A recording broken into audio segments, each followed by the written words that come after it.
J.K. Rowling's Harry Potter and the Chamber of Secrets, Chapter 11, The Dueling Club. Malfoy உடனடியா மந்திரக்கோளை மேலுயர்த்தி சர்பன் சோர்ஷியா அப்படின்னு முழக்கமிட்டான். அவன் மந்திரக்கோளின் நுனியில ஏதோ வெடிக்கிற சத்தம் கேட்டது. ஹாரி அதிர்ச்சியில உறைஞ்சு போய் நின்னான். ஒரு நீளமான கரிய நிற பாம்பு மந்திரக்கோளின் நுனியிலிருந்து பாஞ்சு வந்து 2 பேருக்கும் இடைப்பட்ட தரையில தடால்னு பலமா விழுந்து உடனடியா தலைய தூக்கி தாக்க தயாரானது. மாணவ கூட்டம் அலறி அடிச்சு அவசரமா பின்வாங்க அந்த இடமே வெறிச்சோடி போனது.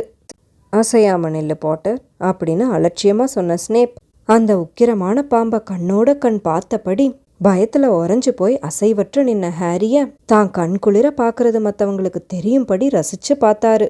அதை நான் ஒழிச்சு கட்டிடுறேன் அப்படின்னு அவரு சொன்னதும், இல்ல என்ன அனுமதிங்க அப்படின்னு சொன்ன லாக்ஹார்ட் தன்னுடைய மந்திரக்கோளை மேலுயர்த்தி சுழற்றி பாம்பை நோக்கி நீட்டினதும் ஒரு பெரிய வெடிப்பு சத்தம் எழுந்தது. ஆனா அந்த பாம்பு மறையறதுக்கு பதிலா 10 அடிக்கு மேல காத்துல மேலுயர்ந்து தடால்னு தரையில மறுபடியும் விழுந்தது. இப்ப அது கடுங்கோபமா உசு உசுன்னு சீறினபடியே கோரை பற்கள் வெளியே தெரிய தலைய மீண்டும் மேலுயர்த்தி மாணவ கூட்டத்துக்கு நடுவுல நின்னுகிட்டு இருந்த ஜஸ்டின் ஃபின்ச் ஃபிளஷ்லிய நோக்கி சீறி பாஞ்சது. எது தன்னை அப்படி செய்ய தூண்டுச்சுன்னு ஹாரிக்கே உறுதியா தெரியல. தான் இதை தான் செய்ய போறோன்னு எப்ப அவன் முடிவு பண்ணினாங்கிற விஷயம் கூட அவனுக்கு தெரியல. அவனுக்கு தெரிஞ்சதெல்லாம் தன்னுடைய கால்கள் ஏதோ ஒரு சக்கரம் வச்ச நாற்காலி கணக்கா தன்னுடைய உடம்ப முன்னோக்கி இழுத்துட்டு போனதும் அந்த பாம்பை பார்த்து மடத்தனமா ஏதோ கத்துனதும் தான். உடனடியா வியத்தகு வகையிலும் விவரிக்க முடியாத வகையிலும் அதுவரை உக்கிரமா தலைய தூக்கிக்கிட்டு இருந்த அந்த பாம்பு தரையோட தரையா சரிஞ்சு படுத்தது. இப்ப பார்க்க ஏதோ தோட்டத்துல தண்ணீர் பாய்ச்சும் கருப்பு நிற குழாய போல பணிவா கிடந்தது. ஆனா அதனுடைய கண்கள் இப்போ ஹாரி மேல மட்டுமே நிலைச்சிருந்தது. தனக்குள்ள இருந்த பயம் மொத்தமும் கரைஞ்சு போனதை ஹாரி உணர்ந்தான். இதுக்கப்புறம் அந்த பாம்பு அங்க இருக்க யாரையும் தாக்காதுன்னு அவனுக்கு தெரிஞ்சது. ஆனா அந்த விஷயம் எப்படி அவனுக்கு தெரிஞ்சதுங்கிறத பத்தி அவனாலேயே கூட விளக்கி சொல்ல முடியாது. ஜஸ்டினை நிமிர்ந்து பார்த்து பல்ல காட்டி சிரிச்ச ஹாரி ஜஸ்டின் முகத்துல நிம்மதியையோ குழப்பத்தையோ அல்லது நன்றி உணர்வையோ எதிர்பார்த்தான். ஆனா நிச்சயமா கோபத்தையோ பயத்தையோ இல்ல. நீ என்ன பண்ணிக்கிட்டு இருக்க அப்படின்னு கேட்டுட்டு ஹாரி எதுவும் சொல்றதுக்கு முன்னாடியே ஜஸ்டின் அந்த அறையை விட்டு புயல் வேகத்துல திரும்பி போயிட்டான். முன்ன வந்த ஸ்னேப் கையில இருந்த மந்திரக்கோளை அசைச்சதும் ஒரு சிறிய கரிய நிற புகைமூட்டம் போல் மாறி அந்த பாம்பு மறைஞ்சு போனது. ஹாரி மேல விழுந்த ஸ்னேப்போட பார்வை கூட இப்ப எதிர்பாராத வகையில இருந்தது. சாதுரியமான அதே சமயம் ஆளை எடை போட்டு பாக்குற அந்த பார்வை ஹாரிக்கு சுத்தமா பிடிக்கல. அந்த அறைய சுத்தி இருந்த ஒவ்வொரு மூல முடுக்கிலிருந்து எழுந்த அபாயகரமான முணுமுணுப்ப அவனால அறகுறையா உணர முடிஞ்சது. வா போலாம் அப்படின்னு அவன் காது கிட்ட வந்து சொன்ன ரான், முதல்ல கிளம்பு போலாம் அப்படின்னு சொன்னபடியே அந்த அறையிலிருந்து வழி நடத்தி அவனை வெளியே கூட்டிட்டு போனான். ஹெர்மோயினியும் அவங்க கூடவே வேக வேகமா போனான். அவங்க அந்த அறையோட கதவை கடந்து போனப்போ 2 பக்கமும் நின்னுகிட்டு இருந்த மாணவர்கள் ஏதோ வியாதி தொத்திடுமோன்னு பயந்தது போல விலகி போனாங்க. அந்த இடத்துல என்னதான் நடக்குதுன்னு ஹாரிக்கு சுத்தமா புரியல. ரான் இல்ல ஹெர்மோயினி 2 பேருமே முதல் வேலையா அவனை காலியான கிரிஃபெண்டார் காமன் ரூமுக்கு இழுத்துட்டு வந்து சேர்ற வர அவன்கிட்ட எதையுமே விளக்கி சொல்லல. அப்புறமா ரான் ஹாரிய பிடிச்சி ஒரு ஆர்ம் சேர்ல தள்ளி உட்கார வச்சுட்டு, நீ ஒரு பார்சல் மவுத், அதையே நீ எங்க கிட்ட சொல்லவே இல்லை அப்படின்னு கேட்டான். நான் என்னது அப்படின்னா ஹாரி. நீ ஒரு பார்சல் மவுத், உன்னால பாம்புகள்கிட்ட பேச முடியும் அப்படின்னு சொன்னான் ரான். எனக்கு அது தெரியும் தான் அப்படின்னு சொன்ன ஹாரி. அதாவது இதுவரை இதுதான் 2வது தடவை நான் இதை பண்றது.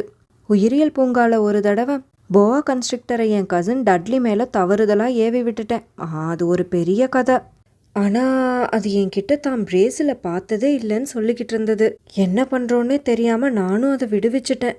ஆனா இதெல்லாம் நான் ஒரு விசார்ட்னு எனக்கே தெரியறதுக்கு முன்னாடி நடந்தது.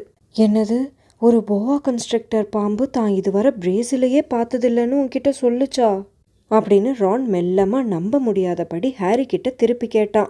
ஆமா, அதுக்கென்ன, இங்க இருக்க நிறைய பேரால இதை பண்ண முடியும் தானே அப்படின்னு ஹாரி கேட்டான். இல்ல, நிச்சயமா முடியாது. இது ஒன்றும் சாதாரணமான ஒரு திறமை இல்லை ஹாரி, இது ரொம்ப மோசமானது. அப்படி என்ன மோசமானது அப்படின்னு கேட்ட ஹாரிக்கு கொஞ்சம் கோபம் கூட வந்தது. இங்க இருக்க எல்லாருக்கும் என்னதான் பிரச்சனை? அந்த பாம்பு கிட்ட மட்டும் நான் ஜஸ்டினை தாக்காதன்னு சொல்லாம இருந்திருந்தா. ஓ, அதை தான் நீ அதுகிட்ட சொன்னியா? என்ன சொல்ற? நீயும் அங்கதானே இருந்த, நான் பேசினதை நீயும் கேட்டதானே? நான் கேட்டது பாசில் டங், பாம்பு பாஷை.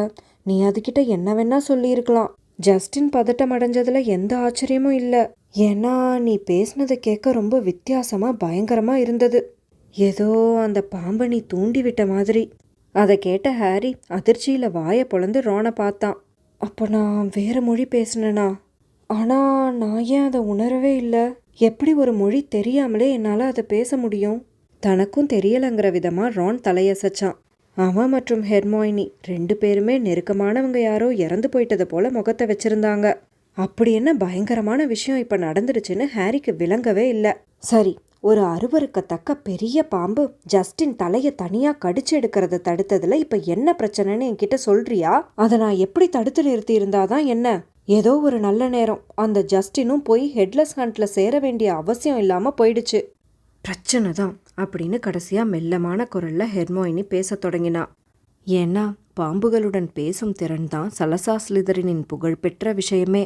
அதனால தான் ஸ்லிதரின் ஹவுஸுடைய அடையாள சின்னம் கூட ஒரு பாம்பு. ஹாரி வாயை பொளந்து நின்னான். அதே தான் அப்படின்னு சொன்ன ரான். அப்புறம் பள்ளி முழுக்க இப்போ என்ன நினைக்க போகுதுன்னா, நீ தான் அவருடைய கிரேட் கிரேட் கிரேட் கிராண்ட்சன்னோ இல்லை வேற ஏதாவது. ஆனால் அது நான் இல்லை அப்படின்னு விவரிக்க முடியாத பயத்தால் ஆட்கொள்ளப்பட்டபடியே ஹாரி சொன்னான். உடனேயே ஹெர்மாயினி சொன்னா, அதை நீ நிரூபிக்கிறது ரொம்ப சிரமம். ஏன்னா அவர் வாழ்ந்தது என்னவோ 1000 ஆண்டுகளுக்கு முன்னாடி.